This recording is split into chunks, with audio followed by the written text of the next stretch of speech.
যাই হোক, তো তখন ওই নবী বলতে লাগলো যে একদিন না একদিন আমাকে তো দুনিয়া ছেড়ে বিদায় নিতেই হবে।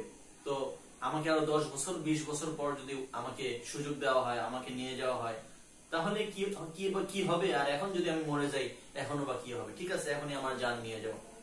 এরকম ঘটনা ঘটেছিল অন্য আরেকজন নবীর বেলায়। যাই হোক, আমরা হযরত সুলাইমান আলাইহিস সালাতু ওয়াস সালামের জীবনী থেকে এটাই শিক্ষা গ্রহণ করতে পারি।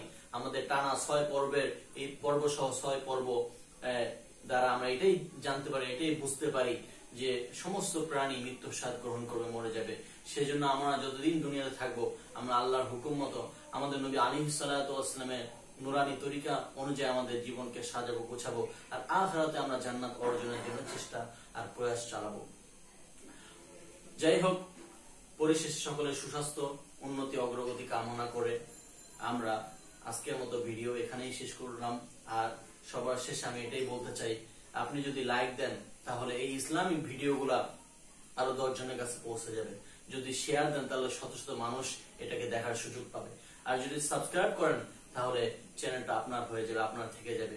সেজন্য আমি এই কথা বলি আজকের মতো বক্তব্য এখানেই শেষ করলাম। আসসালামু আলাইকুম ওয়া রাহমাতুল্লাহি ওয়া বারাকাতুহু।